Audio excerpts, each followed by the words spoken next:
Sejam todos bem-vindos à Igreja Presbiteriana Vinde em Vinhedo. Se você ainda não é inscrito no canal, se inscreva, aperte o sininho para receber todas as notificações e compartilhe com um amigo. Esta é a exposição do livro de Josué. O vídeo já vai começar. O livro de Josué descreve o cumprimento das promessas de Deus ao seu povo. Ele narra a história daquela geração do povo de Deus que cruzou o Rio Jordão e entrou na Terra Prometida, ensinando as futuras gerações sobre como servir ao Senhor, seja nas batalhas, na fartura ou na vida religiosa. Por intermédio de Josué, Deus abençoou e conduziu o povo em direção à Santa Promessa, a conquista da tão esperada Terra Prometida. É um livro que fala sobre coragem, disposição, trabalho e, especialmente, fidelidade ao Deus da Aliança. Exposição do livro de Josué, vivendo em fidelidade às promessas de Deus.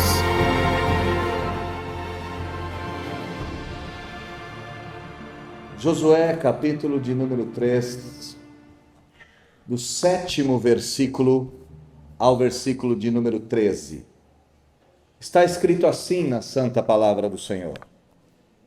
Então disse o Senhor a Josué: Hoje começarei a engrandecer-te perante os olhos de todo Israel, para que saibam que, como fui com Moisés, assim serei contigo.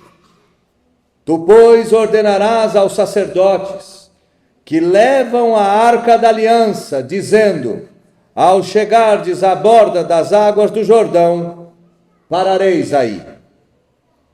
Então disse Josué aos filhos de Israel: Chegai-vos para cá e ouvi as palavras do Senhor, vosso Deus. Disse mais Josué: Nisto conhecereis que o Deus vivo está no meio de vós, e que de todo lançará de diante de vós os cananeus, os heteus, os heveus, os ferezeus, os girgazeus, os amorreus e os jebuseus. Eis que a arca da aliança do Senhor de toda a terra passa o Jordão diante de vós. Tomai, pois, agora 12 homens das tribos de Israel, um de cada tribo, porque há de acontecer que assim que as plantas dos pés dos sacerdotes, que levam a arca do Senhor, o Senhor de toda a terra, pousem nas águas do Jordão, serão elas cortadas, a saber, as que vêm de cima, e se amontoarão. Vamos orar mais uma vez? Feche seus olhos, baixe sua fronte. Fale com Deus. Comigo, por mim e por todos nós.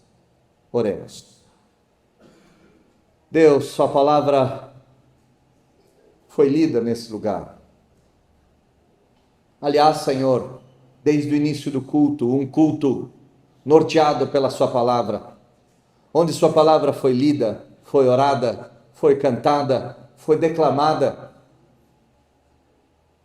Um guia de culto e um culto guiado pelo Senhor. Como é bom cantarmos, como é bom ouvir a sua igreja cantando. Senhor, eu imagino aquele dia. Ouviremos toda a igreja, a visível e a invisível, cantando ao Deus de toda a terra. Fomos conduzidos pela liturgia até nos depararmos com a sua santa lei,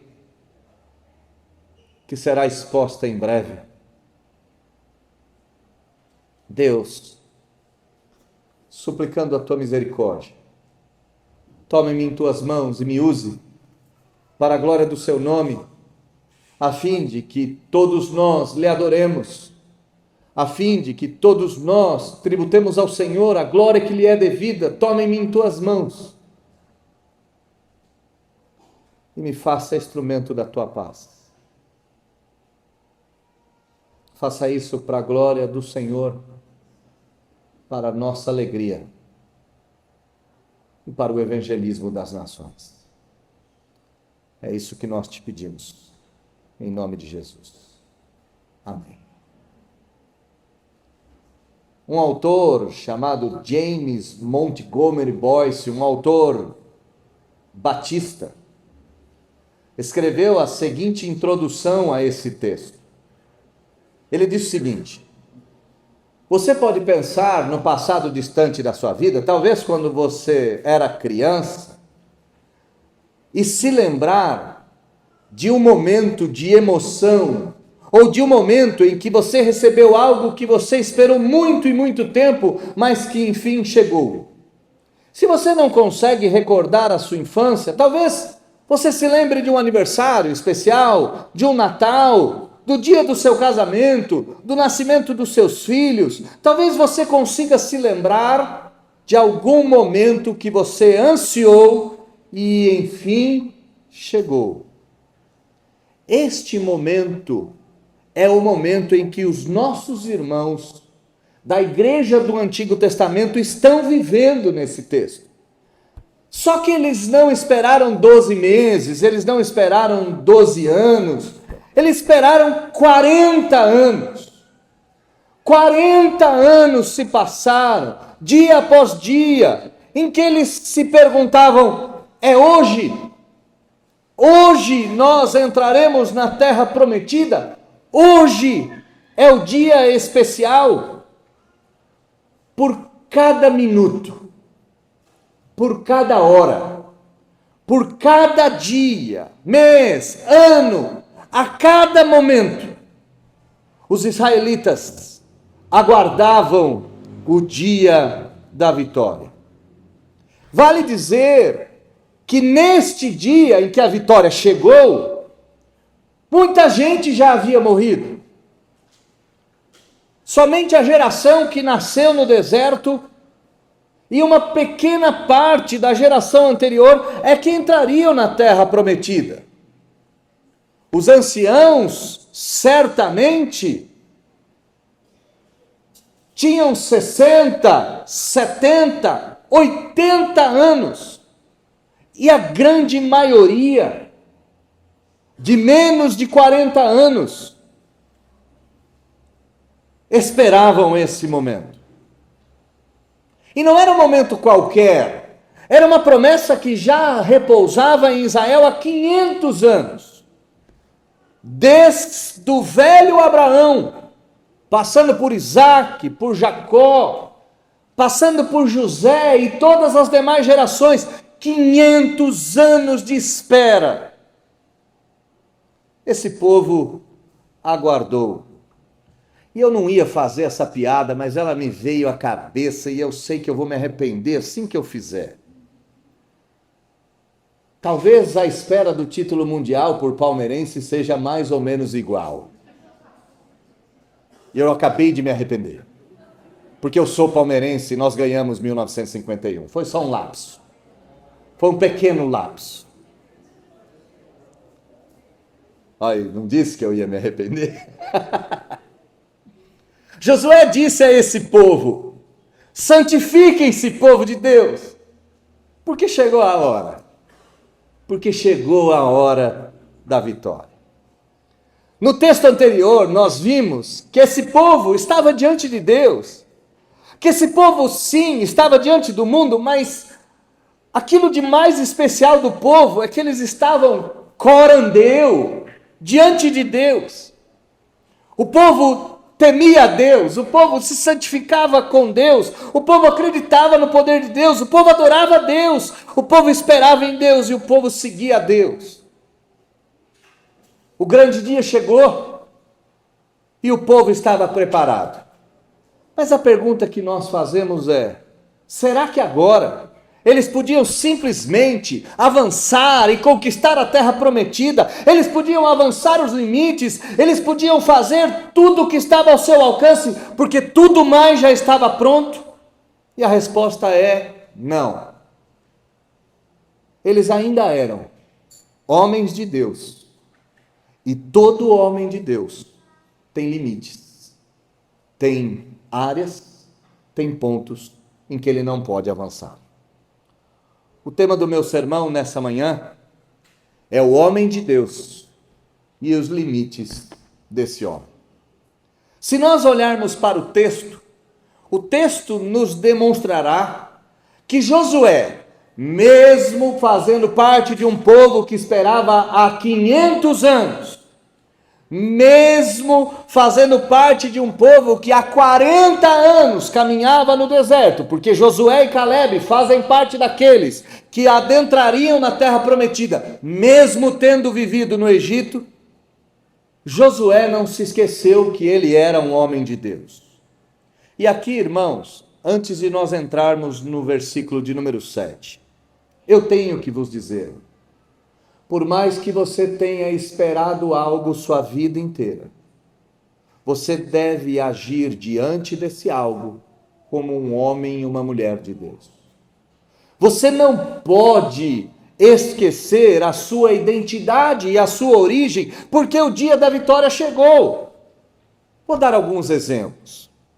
Anseio pelo nascimento do meu filho chegou, eu vou me embebedar, porque enfim ele chegou. Você não pode fazer isso. Você aguarda pelo dia do seu casamento, e o seu casamento chegou, então você vai beber, e vai festejar, porque enfim você se casou. Você não pode aguardar o dia do aniversário de tal forma que você se esqueça que o mais importante são as pessoas e não os presentes que elas trazem. Isso é muito comum das crianças. As crianças se esquecem que elas são crentes no dia do seu aniversário, porque elas comem de forma desenfreada, elas agradecem o presente e não a pessoa, e elas festejam aquele dia como se ele fosse eterno. Só que o problema é que nós também nos esquecemos. Josué nos mostra que mesmo diante da vitória, ele continua sendo um homem de Deus. E qual é a primeira característica do homem de Deus? O homem de Deus ouve a voz do Senhor e é movido por ela sempre. Olha comigo o versículo de número 7. Então, e o que significa esse então? Então, depois de tudo o que ocorreu, depois de Deus ter se apresentado a eles, depois de Deus ter dito que a arca deveria ser dirigida e a arca deveria encaminhar e dirigir o povo, depois de todos os acontecimentos preparatórios, Josué aguarda a voz do Senhor. Ele aguarda o Senhor falar com ele. Esse então é um então de expectativa. Depois de tudo isso, Josué ainda aguardou para que Deus falasse com ele. Olha que texto maravilhoso.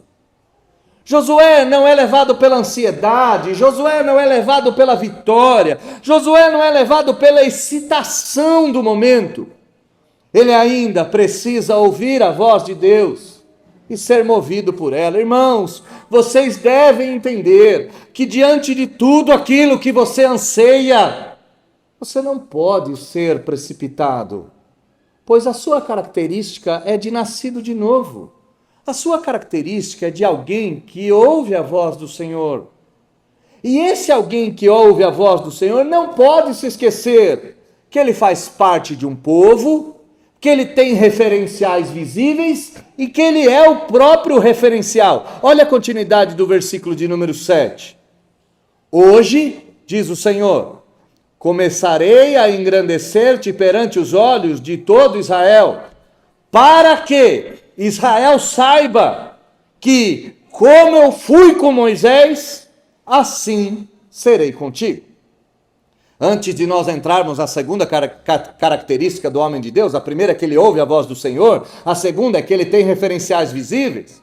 Antes de nós entrarmos, há um ponto aqui que eu devo esclarecer, e que é um ponto que tem nos distanciado da palavra de Deus e do Deus verdadeiro. Nós devemos notar que Deus abençoa alguém sobremaneira nessa terra, dando a essa pessoa proeminência e grandeza por motivos claros. Deus não está abençoando a Josué. Josué, eu vou te transformar em grande, em poderoso, em rico, em famoso, porque você, Josué, é demais. Deus nunca fará isso com ninguém. Deus não vai te enriquecer, e essa é a teologia da prosperidade, que é infame. Deus não vai te prosperar porque você é o cara. Deus não vai te engrandecer porque você é demais. Deus não vai te engrandecer por causa dos teus títulos, dos teus talentos, das tuas competências. Se Ele fizer isso com você, e note, é raro isso acontecer, porque Deus não faz com todo mundo. Se Ele fizer isso com você, tem um objetivo. Qual é o objetivo de Deus engrandecer Josué diante de Israel? Para que Israel saiba que Deus é fiel. Para que Israel saiba que Deus foi com Moisés e será com Josué. Para que Israel veja que o Senhor é fiel e permanece assim para sempre. O livro de Malaquias, o tão mal utilizado livro de Malaquias, que é utilizado só para extorquir o dinheiro das pessoas, que eu já disse para vocês que é um livro de culto, que é um livro que nos ensina como adorar a Deus, não é o livro do dízimo, é o livro da adoração. Lá em Malaquias 3, no mesmo capítulo do versículo utilizado fora de contexto, diz: porque eu, o Senhor, não mudo. Por que Deus, porventura, poderia te engrandecer? Para mostrar a todos que Ele é fiel e imutável. Deus não faria isso por causa de você. Aliás, irmãos, Ele faria isso a despeito de quem você é. Ele não faria isso por quem você é. Ele faria isso apesar de quem você é. Somos pecadores e Josué também era. Não podemos nos esquecer, Israel não esqueceu, e certamente nenhum dos membros da igreja em todo o tempo pode se esquecer que Deus é tanto fiel quanto imutável. Agora volte para o nosso ponto, sobre o homem de Deus e suas duas características. O homem de Deus ouve a voz de Deus, e o homem de Deus deve possuir referenciais claros de como ele deve ser. O homem de Deus não pode viver de um jeito alienado dos demais homens de Deus. Entenda o que eu estou dizendo. Não existe crente que não tenha conexão com referenciais externos. Presta atenção no versículo de número 7 e eu explico isso de maneira mais clara. Então disse o Senhor a Josué: hoje começarei a engrandecer-te perante os olhos de todo Israel, e farei isso para que saibam que, assim como eu fui com Moisés, assim serei contigo. No capítulo 1, Deus já havia dito a Josué que ele não poderia ser diferente de Moisés. Deus disse a Josué: você não pode se afastar da lei de Moisés. Deus disse a Josué: você deve andar nos passos de Moisés. Irmãos, o homem de Deus tem que imitar alguém. O homem de Deus tem que ter um referencial claro. Sem um referencial estamos perdidos. E por que estamos perdidos? Como podemos adorar e servir a Deus nesse mundo se não temos nenhum referencial visível de adoração ou de serviço de Deus? Quem que é o referencial? O referencial são esses pregadores, coachings modernos? O referencial são quem? Referencial são esses cantores, Priscila Alcântara e entre outros tantos? Cuidado com os referenciais que você adota. Mas talvez você diga: pastor, eu não conheço um homem de Deus, eu não conheço alguém que eu possa imitar. Então eu vou tentar te ajudar. Se você não tem alguém para imitar, talvez você deva seguir o conselho de Hebreus, que diz: sejam imitadores daqueles que pela fé no Antigo Testamento herdaram as promessas de Deus. Vai imitar Raabe, vai imitar Moisés, vai imitar Josué. Tiago nos diz: tomai por modelo os profetas. Sejam imitadores de Isaías, de Jeremias, de Ageu, de Malaquias. Mas talvez o Antigo Testamento seja muito distante, povo semita, estranho, com cultura estranha à sua. Ora, vai para o Novo Testamento. O que Paulo nos disse? Paulo falou aos Filipenses: sede meus imitadores, Paulo falou aos coríntios, sejam meus imitadores. Paulo se colocou como modelo. Mas Paulo se colocou como modelo porque ele era o fim em si mesmo? Não. Paulo se colocou como modelo porque em Coríntios ele diz, sede meus imitadores como também eu sou de Cristo. Entenda, irmãos, num mundo sem referência de masculinidade e de feminilidade, o que nós temos é machismo e feminismo, que são duas excrescências e duas coisas medonhas. Se nós não temos exemplo de fé e piedade, se nós não temos exemplo de pai e mãe, se nós não temos os exemplos de líder e liderados, vá para a Bíblia.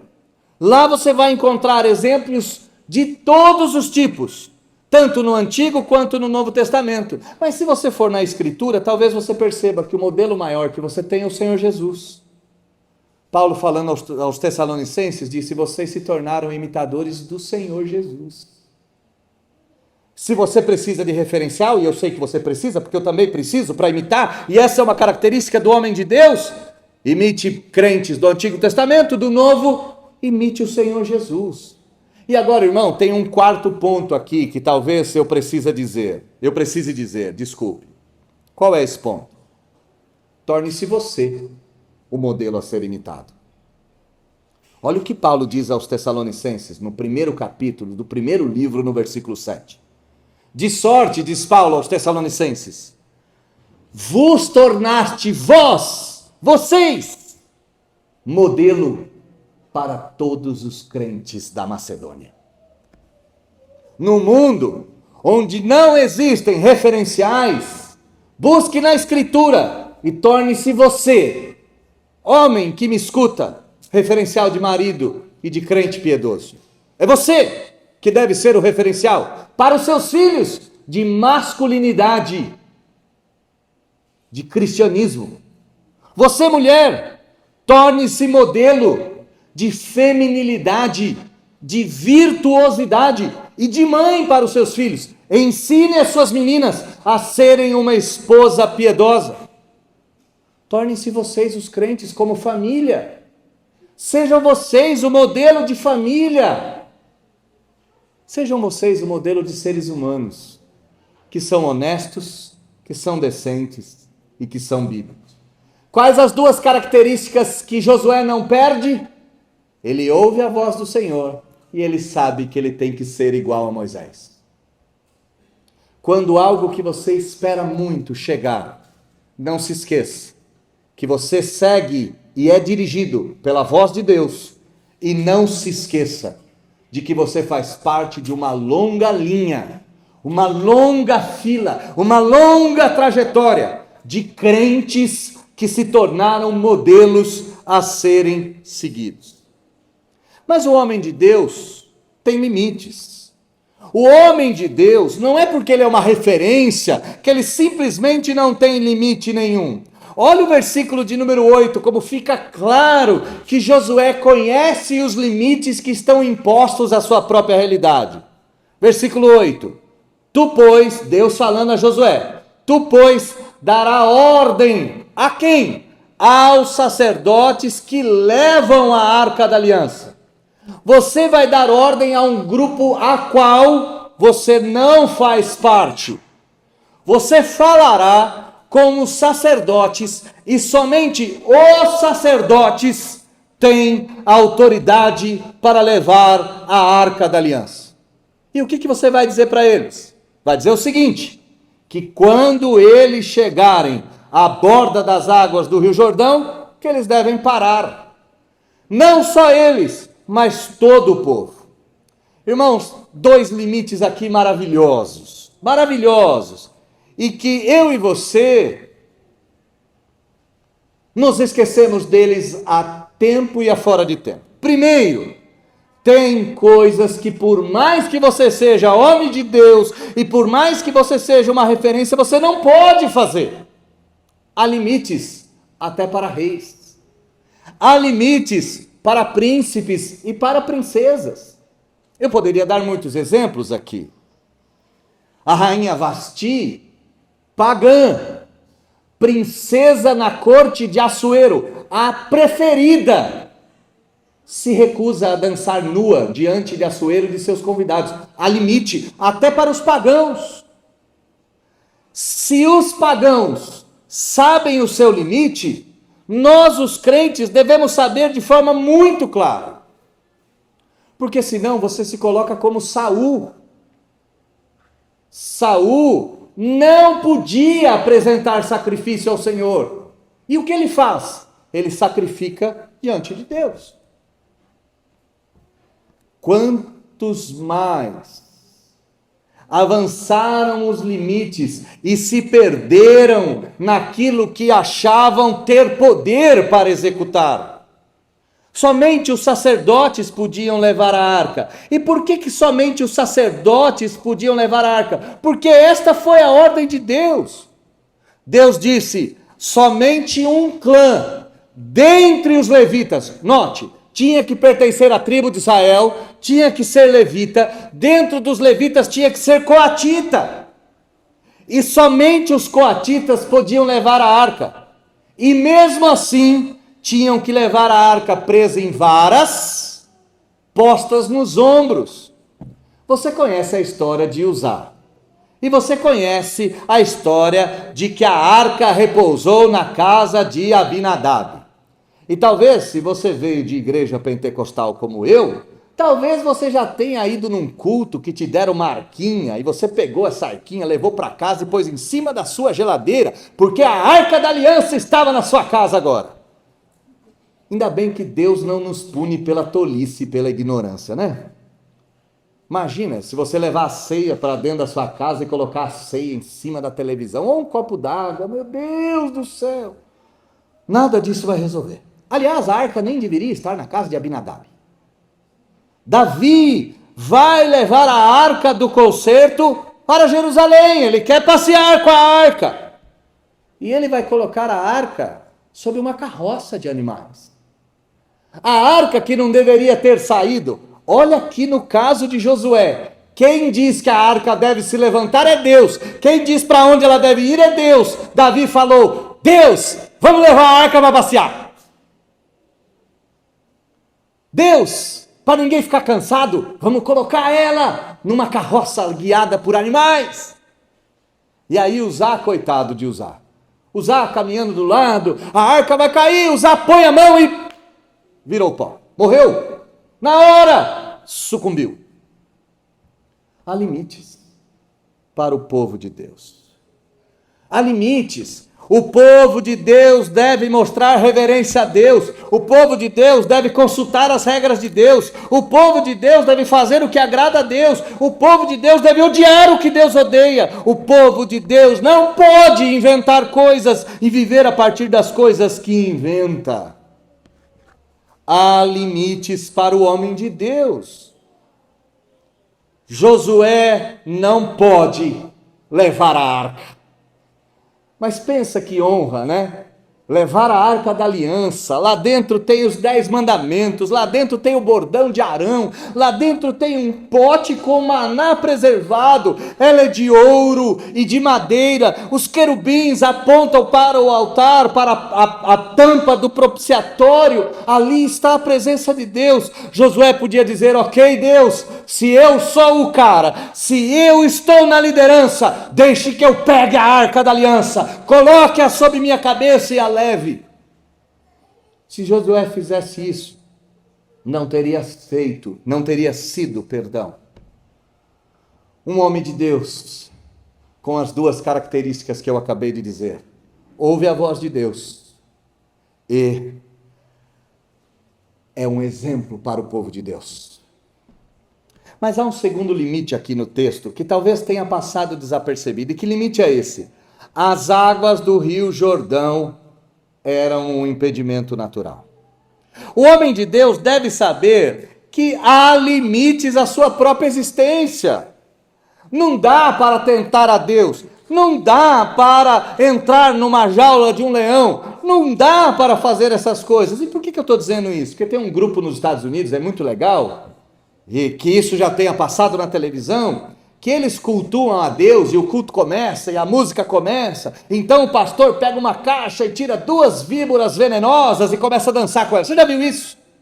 2 víboras, porque o texto não diz que a serpente não nos fariam mal, o herege ainda, miserável, usa um texto bíblico para culpar a sua miserabilidade. Eu não posso entrar dentro de uma jaula do leão, olhar para ele e falar, se Deus é comigo, o leão não me come. Vai fazer isso para ver. Eu não posso pegar em serpentes, porque a Bíblia diz, pegarão em serpentes e nem o mal fazer isso. Eu não posso ir lá bater na cara do diabo. Deus falou isso para Jó, se é tão bom, coloca um nariz, coloca uma argola no nariz do Leviatã e deixe ele brincando com as suas filhas.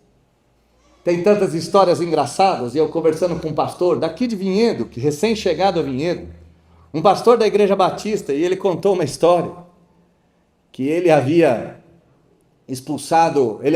na sua juventude como seminarista, ele havia participado de um evangelismo, e aí nesse evangelismo foram chamados para entrar dentro de um casebre, bem pobre, lá no casebre tinha um endemoniado, e o pastor falou, vão orando por ele aí, porque eu já venho. E aí um seminarista olhou para a cara do outro e falou, o que a gente faz com o endemoniado? Aí um olhou para a cara do outro, e nesse olhar eles disseram simultaneamente, pé na tábua, porque o diabo vai pegar a gente, e fugiram. Esse exemplo não é um exemplo que você deve seguir, mas o que eu quero te dizer é que até para isso tem que ter limite. Mas o limite aqui, em específico, é o limite natural. É o limite que impedia a entrada do povo de Deus na terra prometida. O Rio Jordão era o obstáculo natural que impedia a entrada do povo de Deus. Era aquilo que os barrava, era aquilo que não os deixava concretizar. Era aquilo que os impedia de avançar. O Rio Jordão não é só um limite físico aqui, geográfico. Ele representa um grande limite espiritual. Eles não podiam chegar à terra prometida porque um limite se opunha a eles.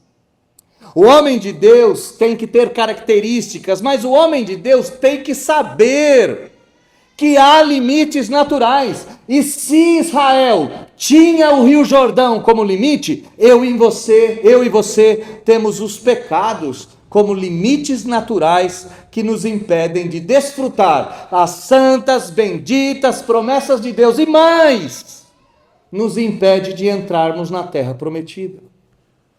Irmão, pense como Josué. Josué era um líder chamado por Deus, mas ele só podia avançar se Deus falasse. Josué não podia ser autônomo, porque ele era como Moisés e deveria ser o exemplo. Josué tinha limites, ele não podia pôr a mão na arca, e o próprio Rio Jordão impedia Josué de fazer. Eu e você somos muito parecidos. Somos pessoas que Deus chamou para sermos filhos de Deus, príncipes e princesas do Senhor, é bem verdade, mas nós não podemos viver a parte da voz de Deus, nós não podemos viver sem referenciais e sem sermos nós os referenciais. Tem coisa que a gente não pode fazer, tem coisa que a gente não pode avançar. E o pecado, que é o maior limite de todos, nos assedia a todo tempo. A pergunta é, como é que o povo de Deus venceu o limite natural que era o Rio Jordão? Versículo 9, pela palavra de Deus mais uma vez, olha o versículo 9. Então disse Josué aos filhos de Israel, cheguem para cá, meu povo, e ouçam as palavras do Senhor vosso Deus. Irmão, eu lhe pergunto com toda sinceridade, e não lhe pergunto como se eu fosse superior a você, não sou. Te pergunto como um conservo, como um pecador. Essa semana você teve que lidar com muitos dos seus pecados. Como é que foi sua semana do casamento, por exemplo? Foi boa? Foi ruim? Como é que foi sua semana com seus filhos? Foi legal? Como é que foi sua semana no trabalho? Quantos palavrões escapou assim, mais ou menos, né? Vai pensando nessas coisas, assim. Quanta raiva você sentiu e deixou a ira tomar conta do seu coração?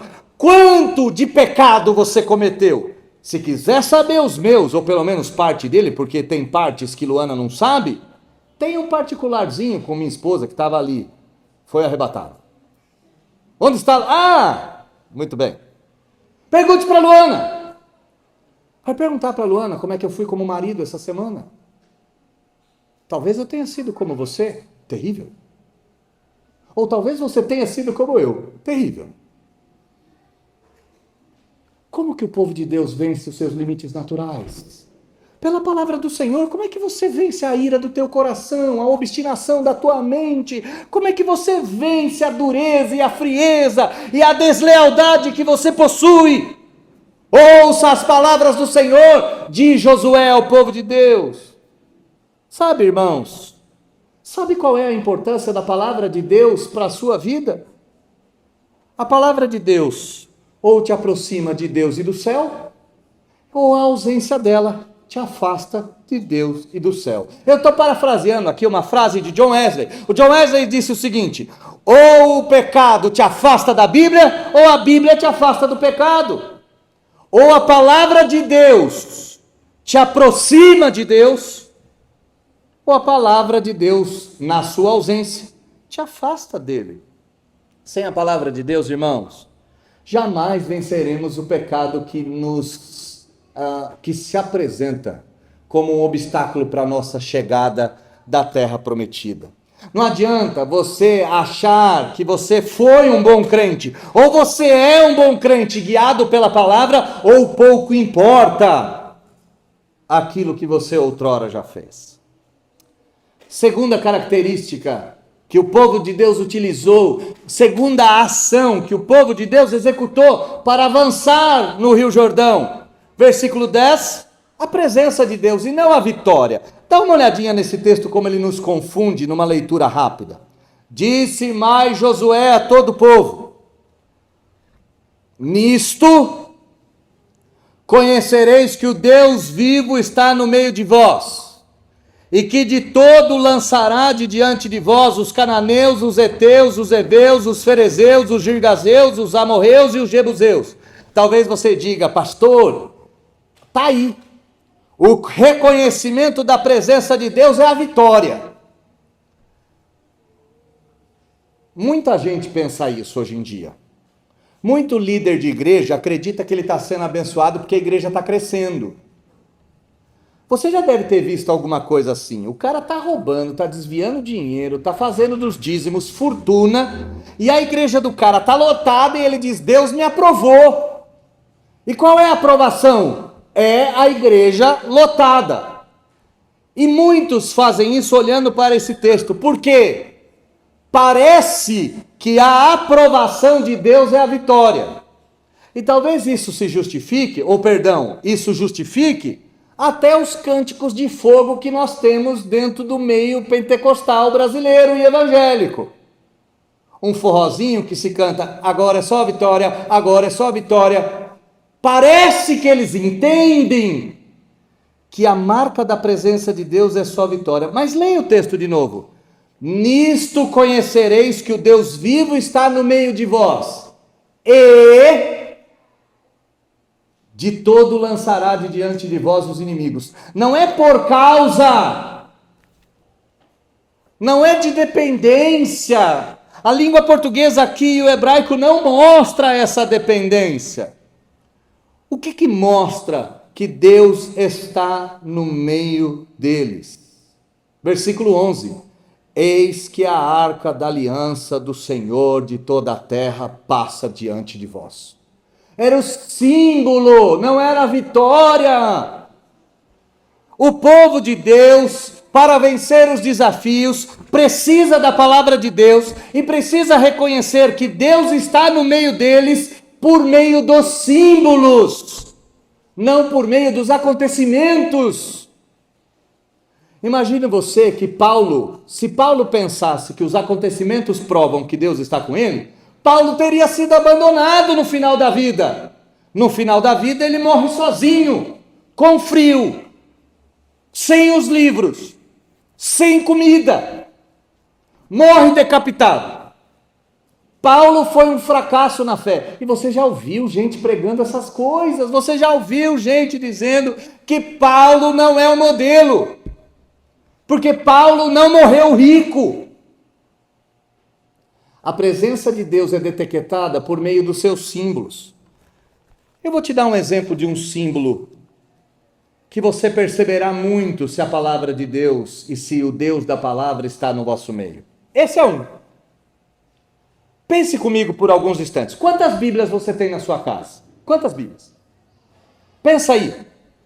Eu em casa, como tenho Bíblia de estudo, como tenho Bíblia nos originais, devo ter umas 40, 45 Bíblias. Faz parte do meu trabalho. Meu trabalho é ensinar o povo de Deus através do livro de Deus e a partir dele. Mas talvez você tenha meia dúzia de Bíblia, fácil. Talvez você tenha pelo menos 6. O que determina a presença de Deus em sua casa? A Bíblia ou o uso dela? O uso dela. Porque se fosse meramente a Bíblia aberta no Salmo 23, meu caro, Deus estaria até em botequins. Porque muitos deles têm a Bíblia aberta. Um dos sinais, e aí para vencermos os pecados, precisamos reconhecer que Deus está conosco e vê-lo. Um dos sinais de que Deus está conosco é a sua palavra sendo lida, sendo orada e sendo praticada. Quer ver outro exemplo? A oração contínua é um sinal de que Deus está no vosso meio. Porque se você não ora a Deus, você não reconhece a sua dependência a Ele e mais, não reconhece nem sequer a sua presença. Como é que foi sua semana de pecado? Como é que foi sua casa? Emílio Santiago, numa canção de amor, dizia que o apartamento dele e de sua amada era um pedaço de Saigon. Talvez Saigon tenha sido algo longe do nosso imaginário. Pense que o seu apartamento foi um pedaço da Ucrânia nesse dia. Como é que foi seu apartamento, sua casa? Como é que ela foi? Foi um lugar de deleite ou foi um lugar de bombardeios infinitos? Foi um lugar de bombardeio. Como é que você recorreu? Como é que você lutou? Como é que você transpôs esse desafio? Pela palavra de Deus e pela presença de Deus. Agora, se o versículo de número 11 nos mostra que a presença de Deus era a arca e que Deus guia o seu povo por meio da palavra e da presença, e a presença está relacionada a símbolos, essa presença nos dá a direção. A arca da aliança do Senhor de toda a terra é que passa o Jordão. É lindo esse texto. Como é que Josué e o povo venceram o Jordão? Por meio de Deus e de sua presença que passa pelo Jordão. Como é que você vai vencer os pecados que tanto te assediam? Por meio da palavra de Deus e da presença de Deus é que você vai transpor o Jordão da sua vida. É somente assim. E aí, irmãos, eu tenho que dizer, não é terapia de casal, viu, meus caros? Não é separação, viu, meus caros? Não é buscando uma aventura fora de casa, viu, meus caros? Talvez seja por meio de jejum e de oração de ambos. De ambos pararem de brigar e dobrarem os seus joelhos. E ambos dizerem a Deus, Deus, nos ajude a passar esse Jordão. Em quarto lugar, ninguém passa o Jordão sozinho. Olha o versículo de número 12. Josué dizendo, agora, povo de Deus, tomem 12 homens das tribos de Israel, um de cada tribo. Os teóricos desse evangelho pagão, chamado Teologia da Prosperidade, vão falar do simbolismo. E o que eles vão falar? Irmão, tem número mágico na Bíblia. Então você deve comprar a placa do seu carro e colocar a placa terminando em 7. Você deve fazer as coisas da sua vida, e as coisas da sua vida tem que ser sempre 12. 12, 24, 36. Vocês devem usar os números da Bíblia, porque os números da Bíblia são a chave para a vitória. E talvez você já tenha até sido tentado a clicar no Saiba Mais de um desses picaretas do Instagram que dizem, saiba como prosperar através dos livros e dos números da Bíblia. Não tem nada a ver isso aí, que bobagem. A Bíblia não é um tratado de numerologia. E outra, viu, meus caros? Se nós pegarmos a escritura e formos procurando, por meio de letra em letra, eu escrevo, Luana será a esposa do Daniel para sempre. Eu invento qualquer coisa. Eu invento qualquer coisa. Não é o código de Dan Brown, entende? Não é uma coisa assim a escritura. Mas por que então o número 12? Porque aqui está representado o povo de Deus com um representante de todos eles. Entenda que a Bíblia trabalha com representações. Adão é o representante da raça humana, Cristo é o representante da nova raça. Um representante. Um membro de cada tribo representava a igreja. Olha o que Josué está falando. tragam 12 homens, um de cada tribo, para que a igreja, o povo de Deus, juntos avancem o Jordão. Sua semana foi um caos. Seu casamento está na corda bamba, seus filhos são miseráveis pecadores, e você pergunta, quem fez esses caras? Seu trabalho tem um chefe que é a personificação de Satanás, seus parentes são terríveis, e você começa a sucumbir, você começa a entrar numa espiral, você começa a entrar numa guerra. Seu casamento, você começa a procurar advogados, você começa a procurar psicólogos, psiquiatras, você começa a procurar as drogas, você começa a procurar um monte de coisa. E a primeira coisa que se percebe é que você sai da igreja. Cadê fulano? E na igreja é muito comum, né? A gente pergunta assim, cadê fulano? Alguém vai dizer, ih, pastores, não está bem não estão bem. O que aconteceu? O casamento deles está por um fio. Mas por que eles não estão aqui, meu Deus do céu? Por que eles não estão com as 12 tribos de Israel? Ninguém passa Jordão sozinho. Você não nasceu para ser uma ilha, disse Martin Luther King. O homem é um grande continente, a igreja é um corpo. O pecado não pode te afastar daqui, o pecado tem que te trazer. Sabe o que motivou aquele avivamento? Que avivamento ficou o nome, mas eu não sei ao certo se é avivamento ou não. Aquele negócio que aconteceu nos Estados Unidos na universidade, sabe o que foi aquilo como estopim? Um jovem resolveu confessar os seus pecados mais terríveis diante de outros jovens. Talvez o jovem tenha dito, Senhor, me perdoe porque eu tenho tendências homossexuais. Senhor, me perdoe porque eu tenho tendências suicidas. Senhor, me perdoe porque eu cobiço tudo que eu tenho. Eu quero matar meus pais. Senhor, me perdoe porque eu odeio meu pai. Se eu pudesse, eu o mataria com as próprias mãos. Senhor, me perdoe. E ele começou a confessar os seus pecados. E de repente pessoas olharam uma a outra e disseram, eu sou assim. Você só teve coragem de dizer o que a gente não tem. Eu sou assim. E de repente, 10 jovens estavam chorando. E de repente, 10 dezenas de jovens se juntaram a eles. E de repente, 10 centenas de pessoas se juntaram aos jovens. E de repente, 10 milhares de pessoas se juntaram àquele grupo. Josué diz, chama o povo. Porque quem vence é o povo, quem perde é o povo, quem conquista é o povo, chame o povo! Aprenda isso, pelo amor de Deus, aprenda. E seu filho está com problema com droga, venha para a igreja. Sua esposa fugiu de casa com outro, vem para a igreja. Seu casamento foi uma droga e você perdeu a linha e agrediu sua esposa, vem para a igreja, pelo amor de Deus. Foi agredida pelo marido, vem para a igreja. É aqui que tem cura, é aqui que tem pão, é aqui que tem bálsamo, é aqui que tem povo, é aqui que tem vitória. E a vitória não é atravessar o Jordão propriamente dito, a vitória é depender de Deus e do seu poder. Olha o versículo de número 13. Porque quando a igreja avançar, junto com os sacerdotes, diz o versículo 13, assim que a planta dos pés dos sacerdotes pousarem na água do Jordão, elas serão cortadas no meio. Josué diz, as que vêm de cima vão se amontoar. Você já deve ter feito isso, eu fazia isso em Jundiaí. Eu sou jundiaense de nascimento. E minha avó morava numa ladeira. E aquilo que nós gostávamos de fazer quando tinha chuva era fazer uma barreira. E a água que descia, empoçava e ia para o meio da rua. E virava um lamaçal na rua inteira. E a gente gostava de ver os vizinhos bravos porque estava entrando lama em tudo quanto é canto. Eu digo para vocês que eu sou um legítimo filho de Adão. Igualzinho meu pai, igualzinho meu pai. Boto a culpa nos outros, não faço o meu trabalho, sou pecador, dou risada com a serpente e faço além disso, se você quiser saber.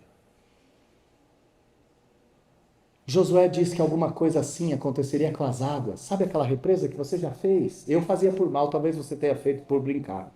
Talvez você tenha sido uma criança melhor do que eu. Sabe aquela represinha que a gente faz com chinelo, com barro, com sapato, com bloco? Ele diz, quando os sacerdotes colocaram o pé, o rio inteiro vai parar. O rio inteiro vai parar. O rio vai subir.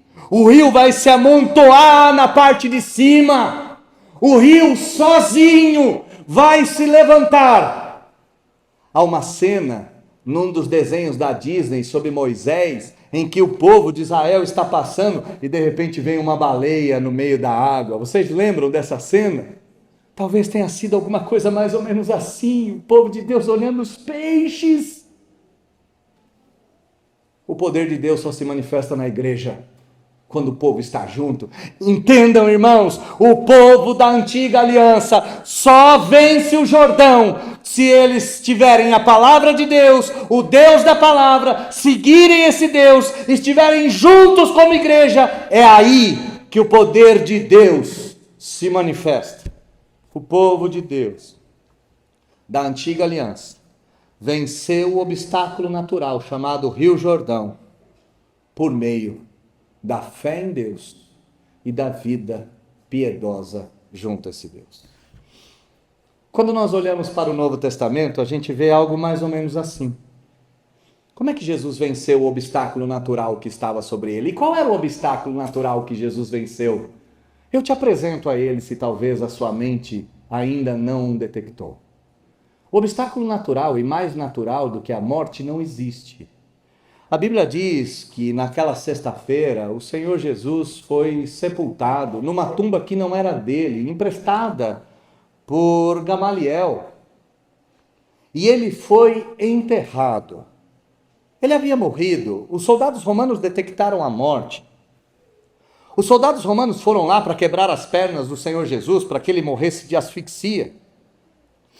E após terem feito isso com os ladrões ao redor do Senhor Jesus, ao verem o Senhor Jesus, ele já estava morto. Ao ser perfurado, já havia saído dele água. Não havia nem mais sangue naquele corpo, ele já havia secado. O sangue derramado do cordeiro já havia derramado-se totalmente. Ele estava morto. Não deu tempo nem de embalsamá-lo, de fazer os preparativos. Ele foi enterrado às pressas, estava entrando no Shabá, 6 horas da tarde. Não podia um corpo ficar dependurado, era pecado. Matar o Filho de Deus não era, mas deixar um corpo exposto era. E então o Senhor Jesus foi posto naquela tumba. Isso foi tão real, que os discípulos no sábado se esconderam todos. Os discípulos trancaram-se em casa, e eu fico pensando como é que deve ter sido aquele sábado. Talvez eles tenham dito um para o outro, e agora? E agora ele morreu, tudo errado. A história não era essa, ele tinha que vencer. Ele tinha que sentar no trono, tinha que derrubar Herodes, tinha que matar César, ele tinha que reinar. Como é que pode? Morreu. E talvez o velho Pedro tenha dito, quantas vezes eu achei que esse cara era um mentiroso. Eu pensei isso mesmo, deveria ter ido embora antes. Talvez outros discípulos, como Tomé, que não acreditava em nada, dizer, ó dia, ó azar. O que temos que fazer? Volta para a labuta, talvez dê tempo de pescar quando o Shabá acabar. As mulheres então pranteavam, e como elas choraram. Como Maria Madalena, como Maria, como a outra Maria, como tantas, como Marta, amigas do Senhor Jesus, aquelas mulheres se desesperaram. E se você tem em mente como é um enterro do povo semita, elas choram, elas jogam areia para cima, elas batem no corpo, elas escondem a cara. O sábado deve ter sido o pior dia. No domingo de manhã, as mulheres vão cedo para a tumba, porque não deu tempo de embalsamar o Senhor Jesus. Foi tudo muito às pressas, foi tudo muito ligeirinho. E elas chegam na tumba, a tumba está aberta. E elas entram lá dentro, onde ele está. Uma delas vê o Senhor Jesus, mas acha que é um jardineiro e fala, Senhor, por que tomou o corpo do meu mestre? Eu vim prepará-lo. Eu vim derramar perfume sobre ele, não deu tempo. Então, o Cordeiro de Deus que tira o pecado do mundo se transforma no grande leão Aslan de C.S. Lewis. E ele aparece com sua juba reluzente. E Jesus olha para ela e fala, sou eu! Ela cai aos pés dele e diz, Rabone! Como assim? Como Jesus venceu o Jordão? Essa é a pergunta. Como é que Jesus venceu o Jordão? Jesus venceu o Jordão exatamente porque ele disse para Deus: Deus, a minha vontade não, mas a sua palavra sim. Deus, tu estás comigo. E no último momento ele reconhece que naquele instante abandonado ele tinha que enfrentar a morte sozinho. Deus, eu vim para isso, para morrer e dar a vida pelos meus amigos. Eu vim para salvar a igreja. Então talvez Jesus tenha dito, num plano desconhecido a nós: Senhor, chegaste a hora, manifesta o teu poder. E então, não foram as águas que se avolumaram com os peixes passando dentro dela. Foi a morte que escarrou Jesus para fora. Como Jonas foi cuspido na areia, Jesus foi cuspido para fora. E do lado de fora, ele se levanta dizendo: eu venci. Se o povo de Deus venceu o Jordão com essas 5 categorias, e se Jesus venceu o Jordão com essas categorias, e o Jordão dele era a morte, como é que você pode vencer o Jordão da sua vida, meu irmão? Eu não faço a menor ideia qual é o Jordão que se apresenta como um obstáculo intransponível. Eu não sei se é seu dinheiro, eu não sei se é seu casamento, eu não sei se são seus temperamentos, eu não sei se são seus filhos, se são seus pais, eu não faço a menor ideia. E por mais que eu conheça a maioria de vocês de perto, conheça vocês de verdade, eu não faço a menor ideia de quais são os Jordãos, ou Jordões, agora eu já não sei ao certo como é que eu faço isso. Eu não sei qual é o obstáculo da sua vida. Mas isso não é o importante. O importante é eu te dizer que em Cristo Jesus não há Jordão que dure para sempre. Em Cristo Jesus não há obstáculo que não seja vencido. Em Cristo Jesus é impossível que essa dificuldade dure para sempre. Se a sua dificuldade é um processo na justiça, se a sua dificuldade é o pecado no seu coração, se a sua dificuldade é o abandono do seu cônjuge, se a sua dificuldade é o temperamento do seu filho, pouco importa. Jordões foram feitos para serem vencidos. E no caso do povo de Deus, vencemos na palavra, na presença, na direção, juntos e no poder de Deus. Que Deus abençoe vocês. Que Deus dê a vitória a vocês. Que Deus transforme a realidade de vocês. Essa é a oração que eu faço. Em nome de Jesus. Feche seus olhos, vamos orar. Deus, não nos deixe esquecer que somos homens e mulheres de Deus. Não é porque o dia da vitória chegou que eu posso fazer de qualquer jeito. Não posso. Tem coisa que eu não posso fazer.